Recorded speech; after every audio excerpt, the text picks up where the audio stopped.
for me and Saavi. Yes, Dada. Come on, Svanik and Saavi's A1 summer. Let's start. Oh no! Svanik slumped over his tablet. The internet's down again.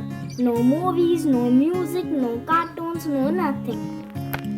Saavi wrapped the string around her new wooden top and let it fly. The top began to spin perfectly around the floor. She had never been able to make it do that before. Yes, she wanted to yell. Instead, she looked at Svanik, who had his head in his hands. Her big brother was beginning to worry. The thing was, Svanik had never wanted to come to this trip to Mummy's native village for a long time now. Mummy had been meaning to go and visit her favorite aunt, who still lived there. When she heard that the annual village fair was happening during Svanik and Saavi's school vacations, she had decided it was the perfect time for all of them to go. Svanik thought it was the worst idea. He wanted his vacations to be about sleepovers with his friends, movies, popcorn, and pizza. My village is not so backward, Mummy had bristled. Your great aunt's house is all wired up. You can have a lot of internet time when we are there. Promise. Now they had been in the village for 10 days. 10 days. Almost no internet connectivity. I hate this place. I hate it, I hate it, I hate it, said Svanik. As the great aunt came with mugs of fresh milk and just made basin laddus, the great aunt stopped. Hurt. Svanik ran from the room. Saavi knew Svanik was close to tears. She sighed.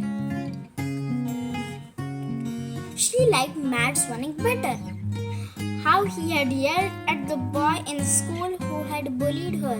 Sad Svanik was a real problem. Thank you, great aunt, Saavi said through a mouth stuffed full of laddu. Then she went to find Svanik.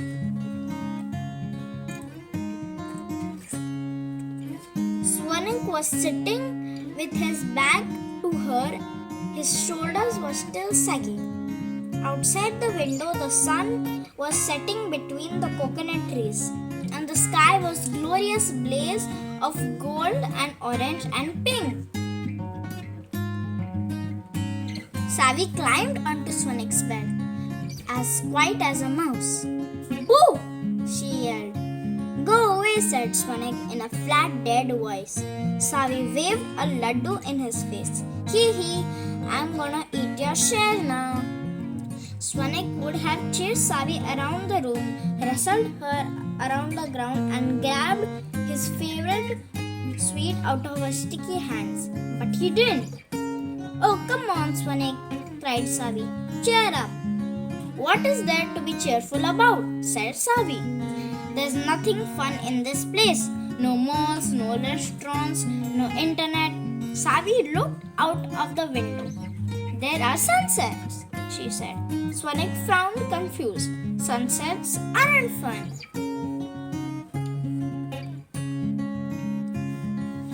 But they're beautiful, sighed Saavi. And we can't see them from our house. Svanik turned, seeing the sunset for the first time. A light rain had begun to fall, and a rich, loamy scent was wafting in. There is smell of wet earth, said Saavi, which is never so delicious at home. Svanik inhaled deeply.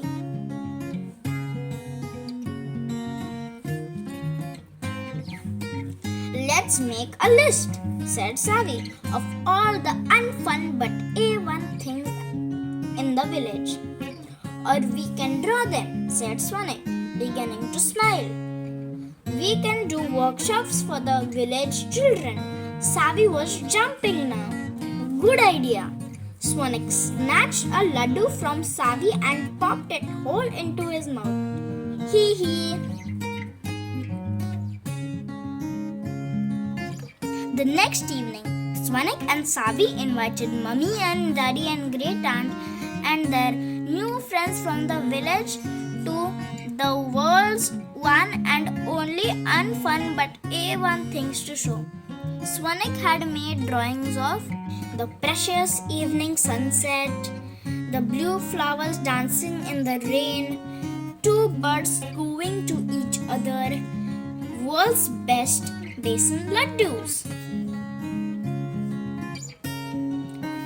Saavi's list of A1 things included Great Aunt's oil massages, fresh milk from Gori the cow, pulling up radishes from the field, the taste of water from a mud pot, the smell of the wood fires, fireflies.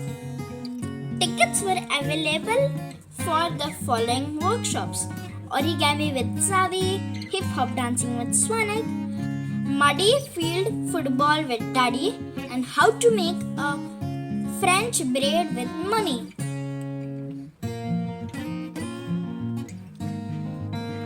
Everyone hooed and hard at everything.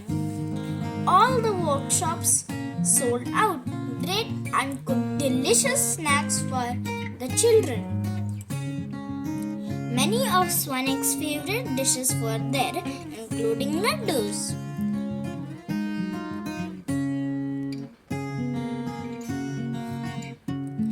That night, Svanik went to Great Aunt. She was telling Saavi a story. "Thank you for the absolute feast, Great Aunt," he said. "I'm sorry I've been a pain." Great Aunt smiled. "You? A pain? Never!"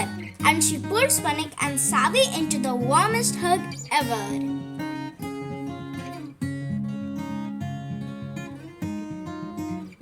The end. So this was the special storybook we got on Children's Day from our parents. We thoroughly enjoyed reading this book. It was a pleasant surprise. If you enjoyed and liked the story, do post your comments. Keep exploring. Also keep reading the books. If you want to know more about this book, see in the description. Bye. Bye. And happy Children's Day to all of you. All of you. Happy Children's Day and have lots of fun in the Happy Children's Day. Bye.